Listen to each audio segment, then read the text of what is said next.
manager, Attorney Don Rico Capuna. A huge blow here for Binyan, playing without their starting point guard, Pamboy Raimundo. So Renzo Sobido steps in.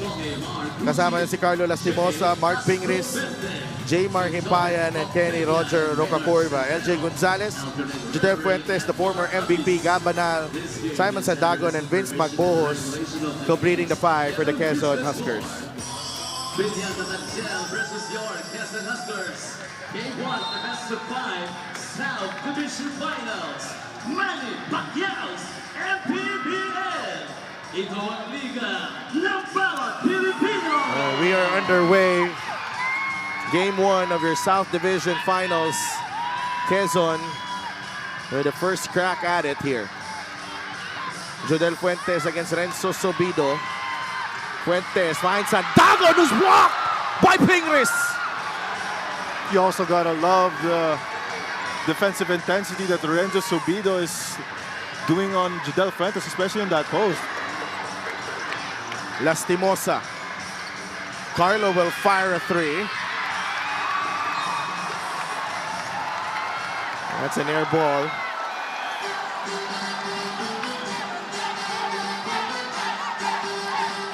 Jodel Fuentes will not hesitate. He misses. We have a packed Quezon Convention Center here for Game 1 on this Monday evening. Pingris against Magbujos. Ball knocked away. Gabanal against Rocacorva. Banal. No call. Sandagon back out to Jodel Fuentes. Two teams still searching for their first baskets here. You got a mismatch there on Jodel Fuentes. Fuentes will pull up. Got it. That's too much space for Jodel Fuentes to operate, and he nails the jumper. There's actually two mismatches over there. They also had Kenny Rocacorva on Vince Magbujos on the post, but LG Gonzalez realizing that there's a more advantage on the top with Jodel Fuentes on Jaymar Himpayan. Bagsak si Gabanal. He draws the offensive foul on Mark Pingris. Number 15, Mark Pingris is first team foul. Tried to fight it off in the first occasion, pero this time Gab really exaggerating the contact, and he earns the call. Good call though, and that was the right call. Yeah. LJ finds Sandagon, the kick out. Jodel for three.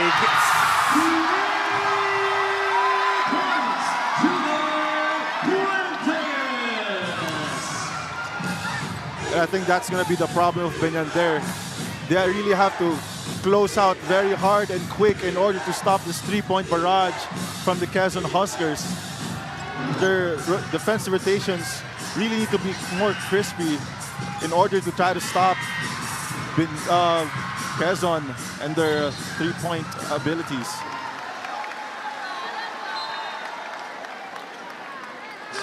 And medyo tight ng Binyan to start this game. Three-point shot is brought to you by Extreme One-Stop Shop Appliances. They can't afford to be tight. That's a powerhouse team right in front of them in Quezon. Alam natin yan, Anday. Nakita natin yan. How methodical, how Quezon plays with a lot of pace as well. Lastimosa to Sobido. Pingris with a pick. Renzo. 8 on the shot clock. Goes baseline. Labas kay Carlo. Misfires. No touches so far for Kenny Roger Rocacorva here in the first 3 minutes of the ball game. Yeah, Quezon's doing a really good job denying Rocacorva that pass on that wing. A second block by Pingris. Fuentes is open again.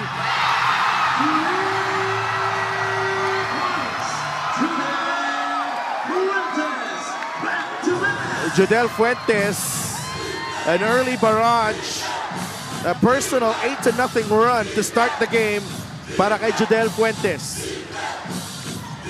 Rocacorva Inatrasan ng depensa ni Sandagon. Kenny floats it up, no good. LJ Gonzalez looking for Fuentes. Nag-cut si Sandagon, 2 points.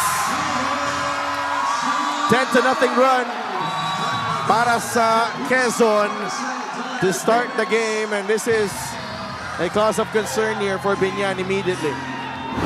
This is the assist of the game, powered by 747 Live. Dito ka sa legit. I think for Binyan to have more success on the defensive end, I think we changed their coverage for Jadel Fuentes. He's having his way here. He's got 8 points and 1 assist to start off this ball game. Timeout para kay Coach Boy, and we'll be right back.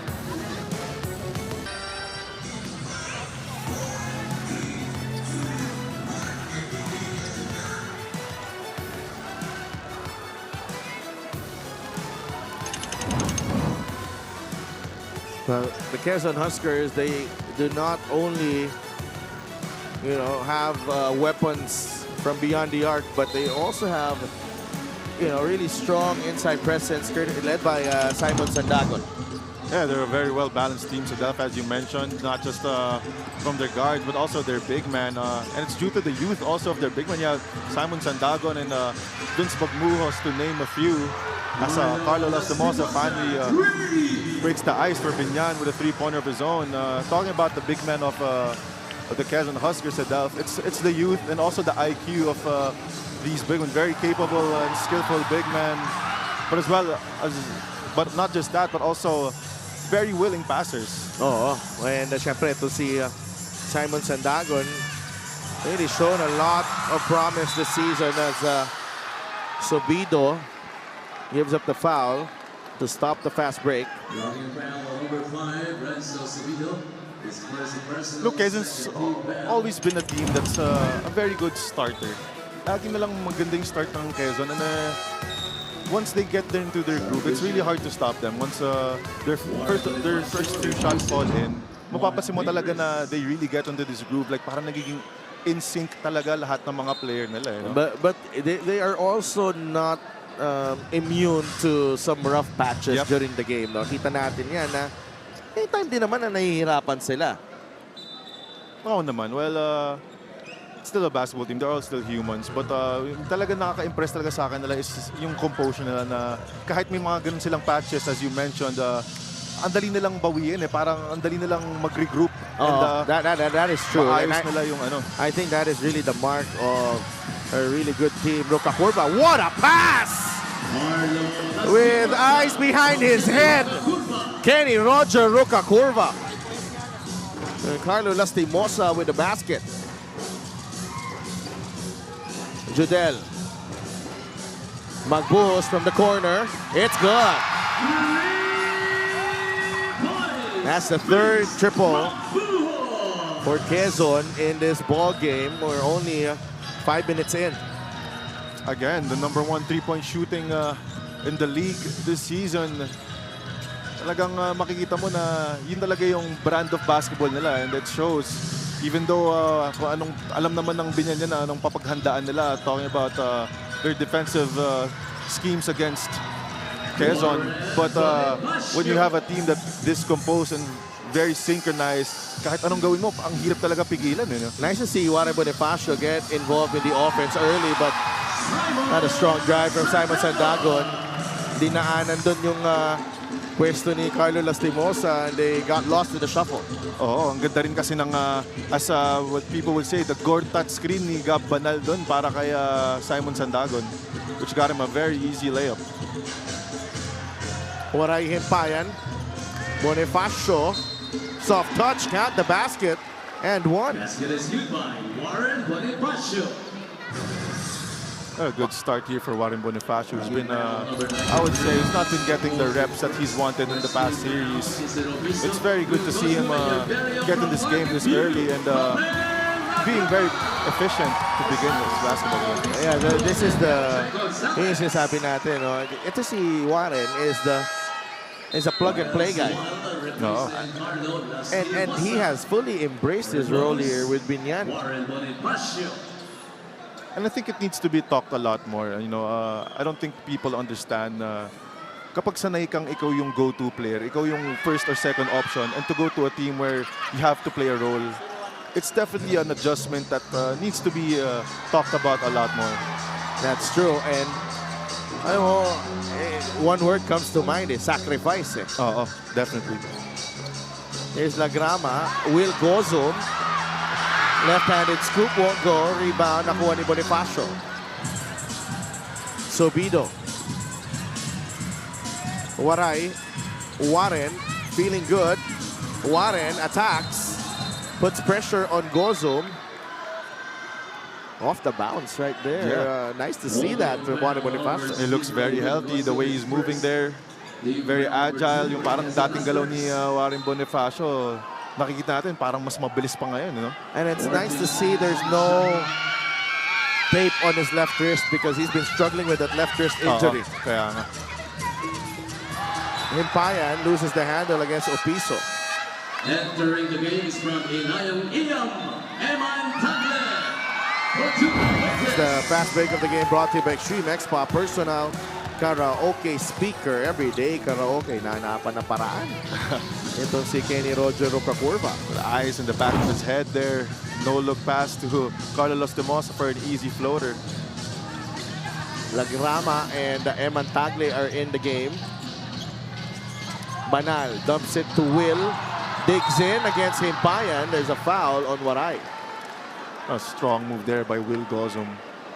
Realizing that the help defense was Jinmark Himpayan, who I would say Will has maybe 30 to 40 pounds heavier on him.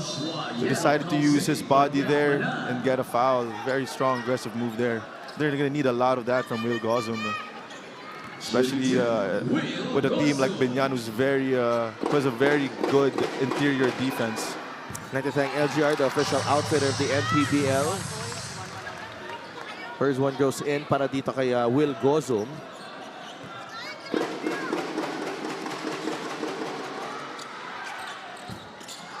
Lagrama nearly got the offensive rebound. Ryan Suwal. Alam mo na magwawala yung fans nun kung nakuha ni Lagrama yung offensive rebound na yun. Sobido to Bonifacio, sees a gap, runner from Warren. It's short, rebound Will. Topeng. Suwal putting pressure on Lagrama. Topeng. Atake, goes to the corner. Opiso with a jumper. Himpayan with a rebound. Quickly to Renzo Sobido. Himpayan and Sobido have not taken a rest yet. Peña Redondo, they go down low to Himpayan, testing the defense of Opiso. Ball is loose, picked up by Lagrama. Hierro, now Opiso. Back to Joshua Hierro. Backing down on Suwal. There's a mismatch. Hierro exploiting the mismatch, the advantage against Suwal.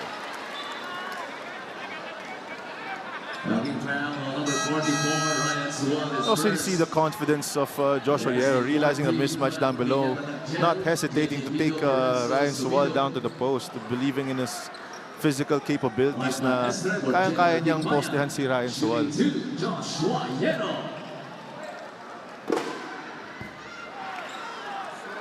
Misses on that first free throw though. Ito si pinag-uusapan natin when we were immediately after that Binyan win, the matchups, Kenny against Hierro and Pagaran, for example, sino kaya makakastop kay Kenny? Sa kabila naman, sino makakastop kay LJ? So far, minor role pa lang. Hindi here in the first period, itong dalawang superstars na parehong kubunan. No, parang nagkakaamuyan pa lang, inaamoy pa lang nila yung kung ano yung depensa binibigay sa kanila. But definitely knowing these star players, expect a lot more usage rating as the game goes on. Peña Redondo forced it. Great defense there by Quezon. Gozum loses the handle. Ball knocked away. Suwal with the hustle play. Peña Redondo will finish. And this is the difference now of the Binyan from the early season and now. Really no nonsense now. Alam mo yung, you know, there's a scramble, there's a turnover. You would see bagsak yung mga balikat. Ngayon wala na eh. Next play na kagad, next play mentality na kagad. Oh, well, this is the playoffs, especially na kapag umaabot ka na sa division finals, talagang kailangan mo na ibigay talaga yung lahat mo. Talking about your body, your effort, everything. You can't really have a lot of mistakes here or a lack of effort kasi in these playoffs, especially here in the MPBL, na alam naman natin na every possession really matters. Mintis sa tres ni Will Gozo, chance to inch closer here for Binyan. Under a minute to play. Peña Redondo. Habi yung forearm ni Viero dun. Nawala sa balanse si Peña Redondo. Bonifacio is fouled underneath. I think it would have been a way easier shot for Warren Bonifacio if he just used his left hand there. Pero instead of going with that reverse layup with the right. And I think that was what Coach Boyd was pointing out to Warren Bonifacio there. I mean, the start from QUEZON, again, really, really impressive, Andre. But the counter from Binyan, especially this guy right here, Warren Bonifacio, he's sort of been the forgotten man in that Batangas series. Well, that's when you know what type of caliber Warren Bonifacio is. You can't really count him out. In that series, we're talking about Batangas versus Binyan, where he wasn't really used that much the way he wanted to, obviously. But knowing Warren Bonifacio and what he's capable of, alam naman talaga natin na anytime na kung anong kailangan ni Coach Boyd sa kanya is kaya niya siyempre i-deliver yun. Siyempre, ano din ni Coach Boyd, you know, just stay ready, you know, you will be utilized eventually. Tagle against Sual, 7 seconds on the shot clock. Dumps it to Gabayni. That's a foul on Sual. Binyan is already over the limit. So 2 free throws para kay Otep Gabayni. Has not seen action in that Jensen series. Christian Pangaran comes in for Joshua Yero. This is a difference between a Binyan team and mahirap kayo sabihin na hindi, playoffs lang kaya nagbabago sila, but there's really a change in character with the team that we're seeing right now with Binyan. Parang it's a totally different team that we're seeing from kasi umabot din naman na sila ng playoffs before but they weren't playing this well. Well, I think also it's also the presence of their veterans. Definitely, I know we talked about this countless of times na Binyan is speaking at the right moment. Makikita mo talaga na not just with how they're playing, but also makikita mo yung mentality ng mga players Parang lahat sila ngayon locked in, synchronized. And I spoke to Coach Richie Texon actually. Sabi niya, ito yung nakikita mo dito actually yung effect ni Mark Pingris. Hatak na hatak sila. Napapaniwala sila kung anong kaya nila. Abundo. Almost. Muntik pa pumasok. First quarter in the books. This is game 1 of your South Division Finals. The whole team, the QUEZON Huskers, off to another blistering start. Judel Fuentes with 8 points in the period. And that got the crowd going as well. That got QUEZON going. 10-0 run for QUEZON to start the game. Carlo Lastimosa with 5 quick points for the answer. But Simon Sandagon and Will Gozum and the rest of the crew keeping that cushion at 7 points. 19-12 at the end of 1.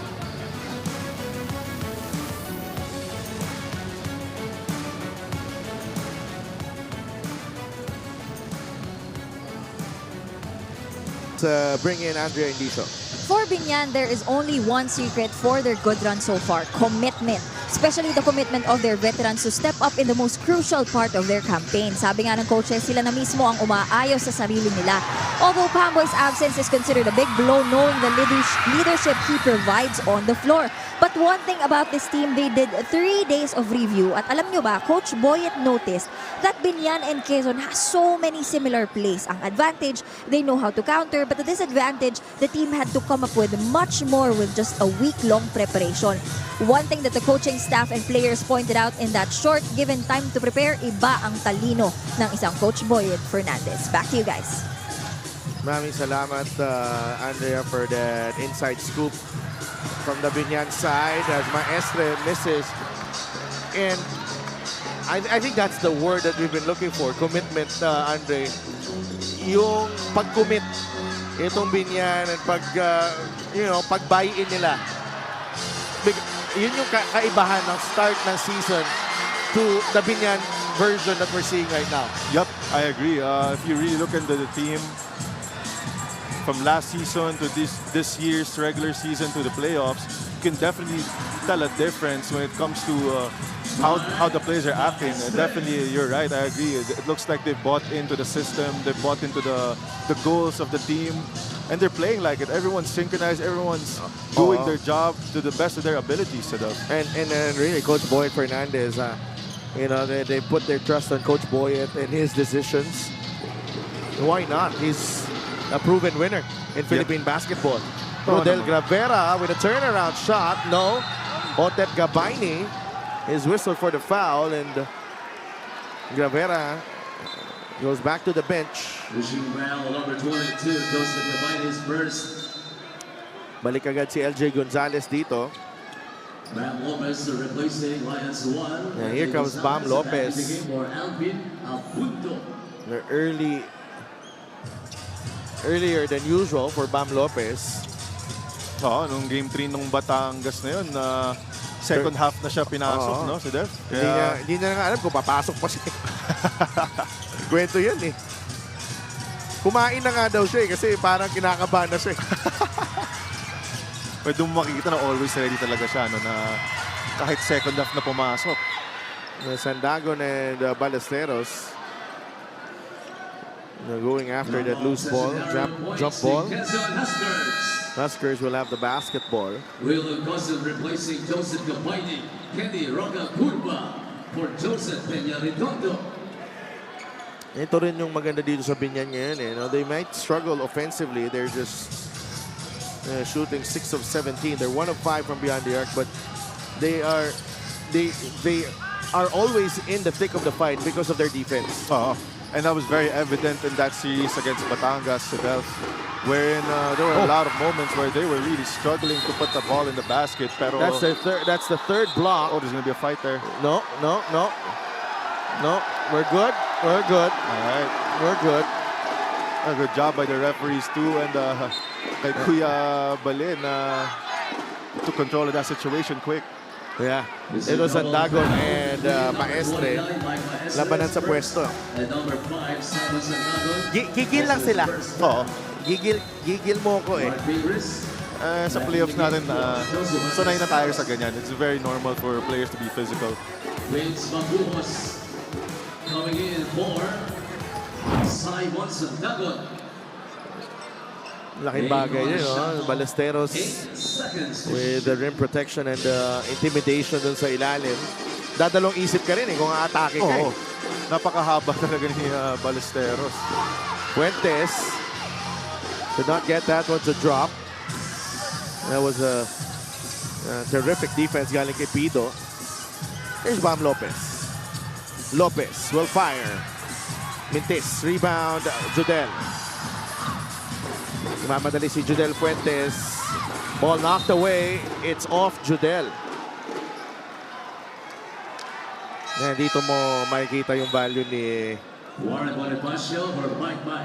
JJ Pido. That was able to stay in front of Judel Fuentes. And he's a competitor. Kahit sinong itapat mo talaga sa kanya, makakaasa ka talaga na makikipagpalitan ng mukha itong si JJ Pido and gagawin niya lahat ng kaya niya. Nice cut inside. Pido for 2. See that quick off-ball movement there? And the IQ of Mark Pingers, pagkatanggap niya ng bola, hindi niya kagad dinribble eh. As you can see here, when he got the ball at the post, talking about Mark Pingus, tinignan niya talaga muna. Play of the game is brought to you by 747 Live. Dito ka sa legit. Your game, your chance, your thrill, only with 747 Live. Tamaan sa panga si Vince Magbos.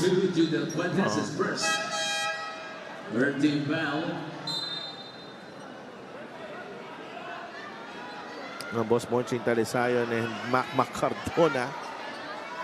Captain Hook. That's a former MPBL champion there. Legend na rin yan sa Philippine basketball.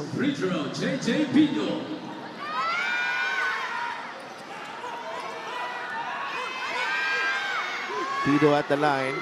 I expect to see JJ Pido really step up in his ball game, especially in the absence of Pamboy Raimundo. Bam Lopez, the turnaround, no good. Two early misses for Bam Lopez, but I like that he was able to get to his spot there and get a good look. Hindi na pumapasok. And the confidence too to take those shots. Kahit nagmiminta siya, makikita mo talaga yung aggressiveness niya and yung confidence in sa kaya niyang gawin. Alam niyang talagang kaya niyang skumor sa larong ito. Banal with the advantage against Lopez, but Binyan gets the stop. Kenny Roger. Here's Ruka Curva. Andun si LJ. What a matchup here. Alam mong sa bilis, kaya makipagsabahay ng dalawa eh. Look at Ruka Curva and LJ Gonzalez. You know, other players would have been beaten by that jab step and a left attack by Kenny Roca. Guys, please, we might need 5 games of LJ versus Kenny.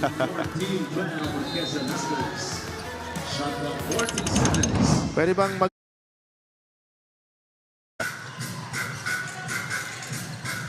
bring this back to Kenny Roger. Pido. Bonifacio will launch the 3. No. Pingris with the offensive rebound. He recovers. Lopez.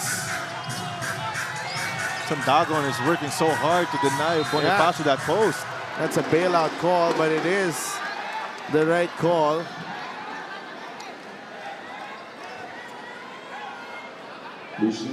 Bam Lopez, obviously, hindi siya takot na nasa kanya yung bola late in the shot clock.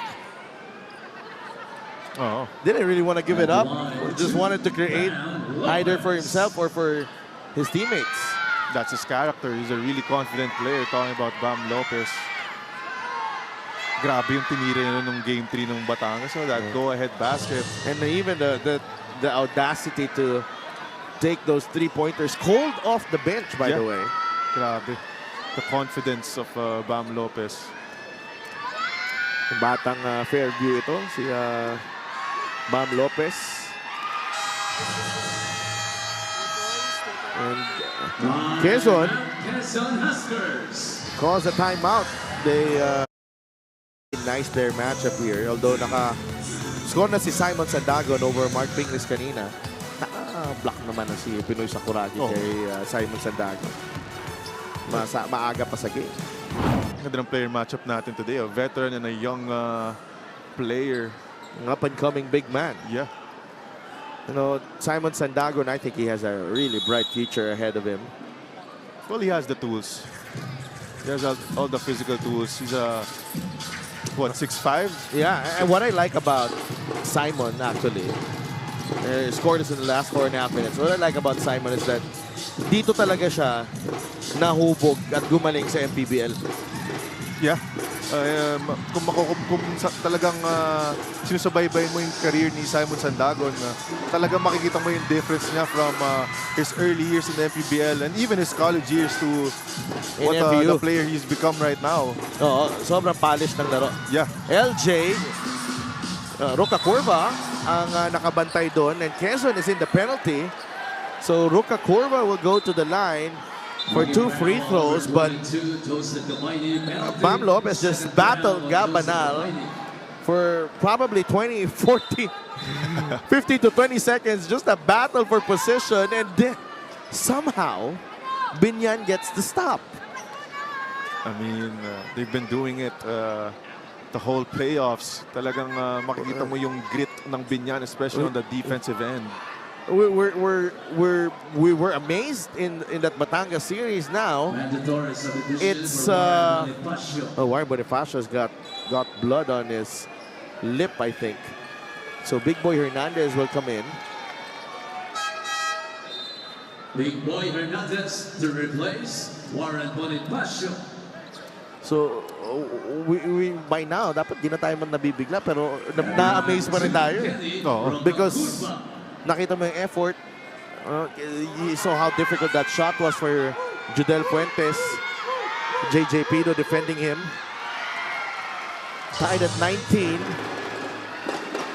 I mean, yeah, we already know that Binyan's one of the best defensive teams in the league. Pero every time you see a team na makikita mo na everyone in sync, giving 100%, especially on the defensive end, it's definitely something to watch. It's definitely something to boast about, something to mention sa Delph.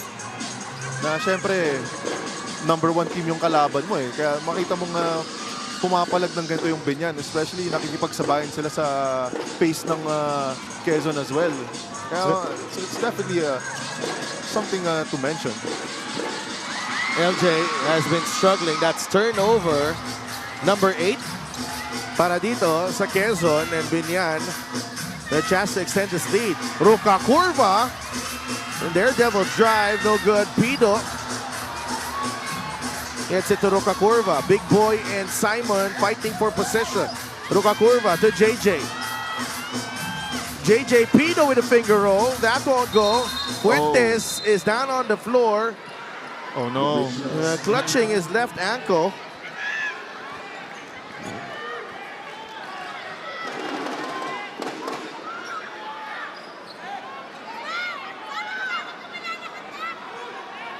See what happened here on that sequence. Oh, there. Okay, Oh. yeah. He tripped on his While he own. was trying to close out.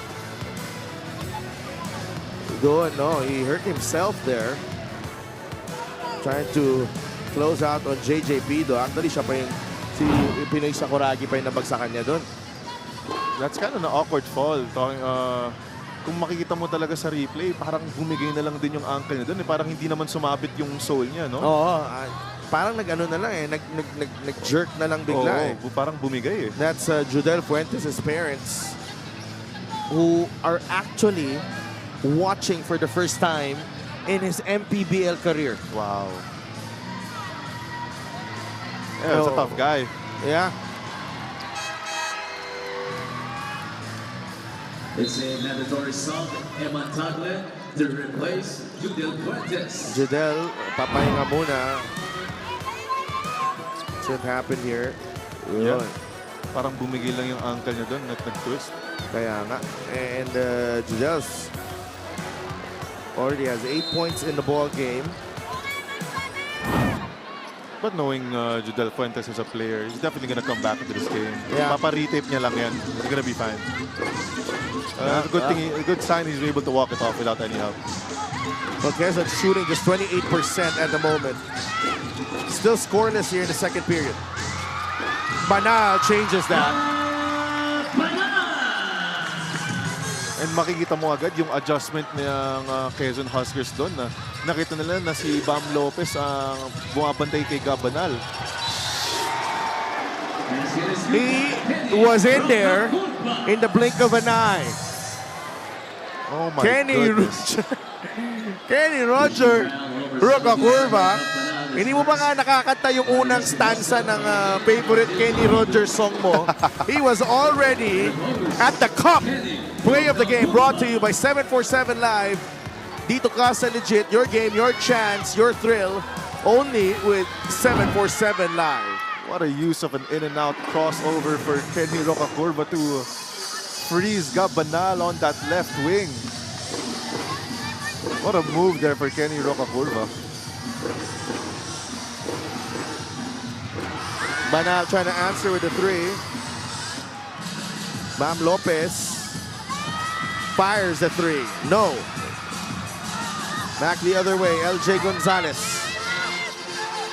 LJ to Eman Tagle. Lopez trying to put pressure on Eman. LJ Gonzalez will launch it. No. Rebound ni Carlo Lastimosa. 3.5 minutes to play here in the second period. Binyan ahead by 2. This is a smart move right here, trying to isolate Tagle. Pingris, push shot, no. He gets his own miss, and Mark Pingris puts it back in. 25-21.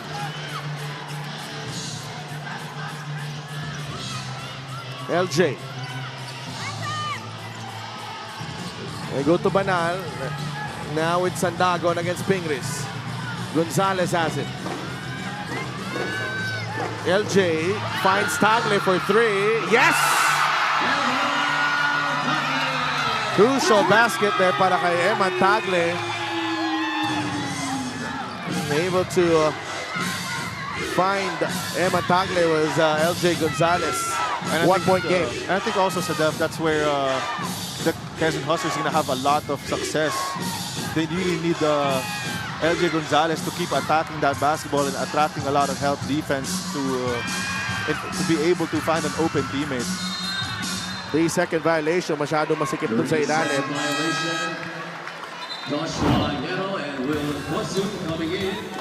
Look at Mark Pinglis track down his own miss here. Alam na niya kung saan pupunta yung bola. Like here, whenever LJ Gonzalez attacks that basket, he really attracts a lot of that defense there, especially down below, which creates a lot of open scenarios for his teammates. 25-24, Big Boy sits down. Balik si Waray Himpayan. Will goes binabatay ni Waray. What a pass. Tagle for 3. That's back-to-back. Eman Tagle. Coach Boyet not happy with Bam Lopez. Nakadalawa na si Eman Tagle. Quezon back in front. Lopez misses the layup. LJ goes to Tagle for 3.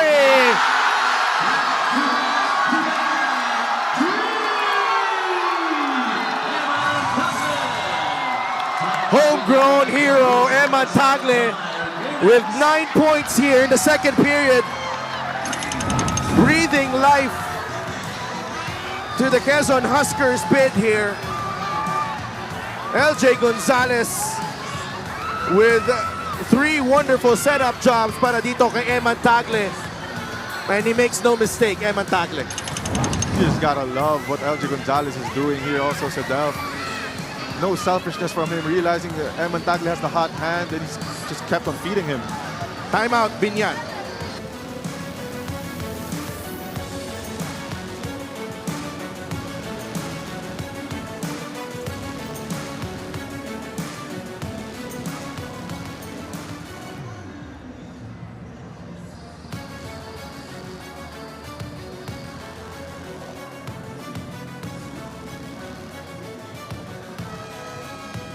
Treat. This is game 1 of your best of 5 South Division Finals.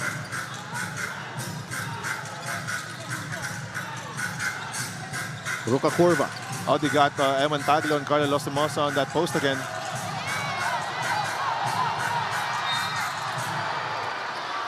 That's a foul on Eman Tagle.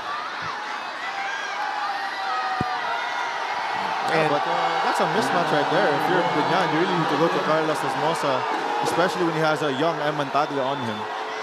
He's got to make use of his physicality down there, and in that situation, he got a foul. And it looks like Coach Eric will challenge this. Challenge by Quezon Hustlers on the foul of Eman Tagle. Yeah. We have a coach's challenge. We'll be right back.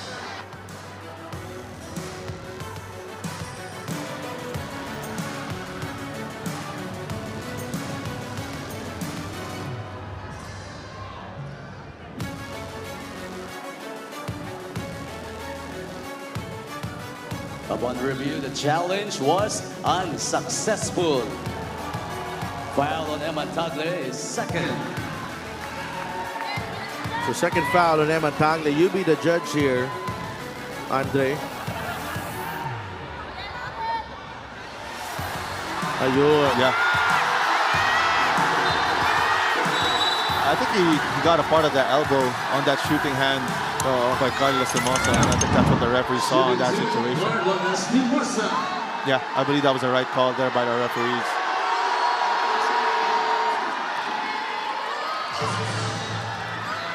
Six points na para kay Carlo Lastimosa.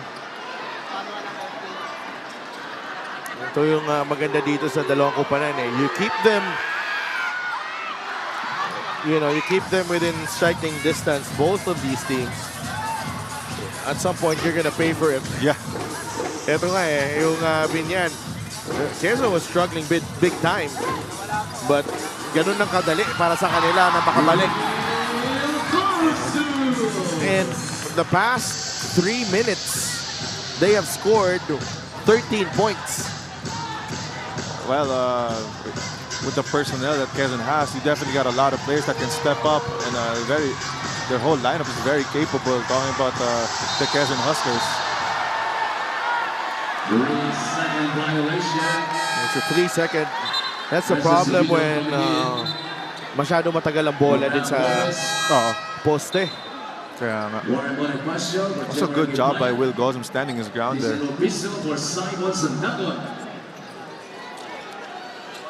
This is the what I like about Quezon as well, no? Parang pag ginawa mo several times on them yung nag-work for you, nakaka-adjust sila eh.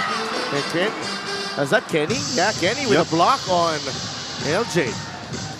A rare moment where LJ's left-side attack gets stopped. Kasi pag umatake ng kaliwa si LG, parang mas mabilis talaga siya, no? Sobido gets a good look. Yes! Huge shot. Renzo Sobido wide open. Juan Bonifacio setting him up beautifully. Again, Binyan staying composed. It's been their brand of basketball in this year's playoffs. Always composed under pressure, slowly but surely just executing. Inside Opiso, turnover on LJ Gonzalez. So that's turnover number 9 for Quezon. Time winding down. Carlo unable to score, but Quezon, after leading 10-0 to start as we head into halftime. 32-28, the Huskers ahead against Binyan.